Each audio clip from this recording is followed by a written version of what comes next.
ખોટા વાદ વિવાદ. ભજન કરો ને તો ભજનમાં ધ્યાન હોવું જોઈએ, પછી બીજે ધ્યાન ન હોવું જોઈએ. દુનિયા શું કે છે આપણા વિશે છોડો ને ભાઈ.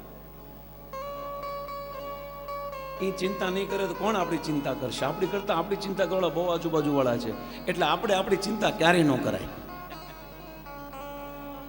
આ દુનિયા એટલા માટે, દુનિયામાં આવા લોકો ભગવાને એટલા માટે બનાવ્યા છે કે જેને આપણી ચિંતા કરવા માટે બનાવ્યા છે. તમે આમ છે, કર ને બેટા, તું કર. તારો જન્મ જ એના માટે થયો છે. કારણ કે તું જો નિંદા નહીં કર, તું જો વાતું નહીં કર, તો એ ભજનની, એ ભક્તનું ભજન દ્રઢ કેમ થશે? જ્યારે વાતું ફરતી ફરતી આપણી પાસે આવે ને, જો તમે નારાજ થઈ ગયા તો તમારું ભજન કાચું. જો તમે પણ એ વ્યક્તિ પ્રત્યે દ્વેષ કર્યો તો તમારું ભજન હજી કાચું. પણ આ સાંભળ્યા પછી જો ભગવાનને પ્રાર્થના કરો કે પ્રભુ આવા એક નહીં 1000 લોકો બોલે ને તોય તમારી ભક્તિમાં લેશ માત્ર પણ ફરક ન પડે. એ મેલવું અંતરનું એ ભાંગી રે પડે રે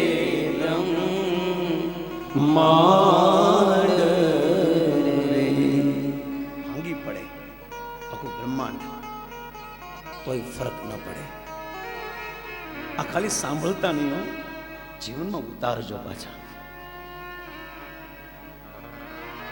સાંભળવા વાળાના મનમાં એમ છે હું તો શુદ્ધ જ ભક્ત છું, એટલા માટે બધા મારા વિશે બોલે છે, એટલે હું તો શુદ્ધ છું. આપણો અભિમાન છે. अगर हम शुद्ध होते तो इस संसार में क्यों आते? આપણે મેલા છીએ એટલે અહીંયા આવ્યા છીએ, ચોખ્ખા થવા, સુધારવા.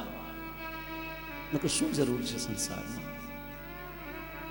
अपने भाव को डेवलप करो कृष्ण के लिए.